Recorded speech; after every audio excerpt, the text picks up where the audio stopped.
There is one fundamental question I want to ask you and all the audience. ಮೊನ್ನೆ Microsoft 50ನೇ birthday ಆಯ್ತು. ಈ 50 ವರ್ಷದೊಳಗ ಎಷ್ಟು ಸರಿ ಅವ್ರದ್ದು ಇಂಟರ್ವ್ಯೂ ಪ್ರಾಸೆಸ್ ಚೇಂಜ್ ಮಾಡ್ಯಾರ ಹೇಳ್ರಿ, ಗೆಸ್ ಮಾಡ್ರಿ, ಸುಮ್ಮ ಒಂದು ನಂಬರ್ ಗೆಸ್ ಮಾಡ್ರಿ ನೋಡು.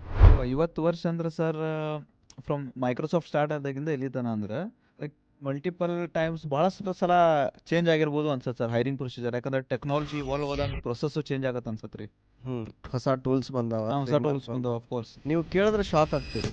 Core interviewing technique and rounds ಏನದಾವಲ್ಲ ಅವು ಏನು ಚೇಂಜ್ ಆಗಿಲ್ಲ. ಯಾಕೆ ಹಿಂಗಾಗ್ತಿದೆ? Not just Microsoft, Google, Amazon, ಸುಮಾರು ಪ್ರಾಡಕ್ಟ್ ಕಂಪನಿ ಅವ್ರದ್ದು ಇಂಟರ್ವ್ಯೂ ಪ್ರೊಸೆಸ್ ಕೋರ್ ಜಿಸ್ಟ್ ಏನಿದೆ, ಟೆಕ್ನಿಕ್ ಏನಿದೆ, ಅದೇನು ಚೇಂಜ್ ಆಗಿಲ್ಲ. ಆಮೇಲೆ ಈ ಪ್ರಾಡಕ್ಟ್ ಕಂಪನಿ ಒಳಗೆ ಕೋಡಿಂಗ್ ಲ್ಯಾಂಗ್ವೇಜ್ ನೀವು ಎದ್ರಾಗ ಪ್ರೋಗ್ರಾಮ್ ಬರೀತೀರಿ ಅನ್ನೋದು ಮ್ಯಾಟ್ರ್ ಆಗಂಗಿಲ್ಲ ರೀ. ಅಮಿತ್, ಇದಾಗ ಬರೀರಿ, C#ನ್ಯಾಗ ಬರೀರಿ, ಜಾವಾದಾಗ ಬರೀರಿ, ಕೊಟ್ಲಿನ್ದಾಗ ಬರೀರಿ, ಸ್ವಿಫ್ಟ್ನ್ಯಾಗ ಬರೀರಿ, ರಿಯಲಿ ಡಸ್ ನಾಟ್ ಮ್ಯಾಟರ್.